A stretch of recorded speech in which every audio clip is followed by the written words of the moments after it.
Try a different sleeping position.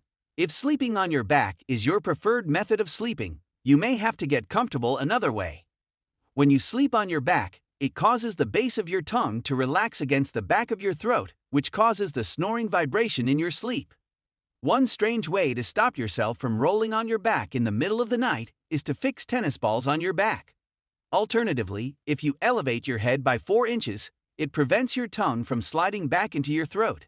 In fact, there are even pillows specially designed for this to prevent snoring and to keep your neck muscles from getting sore.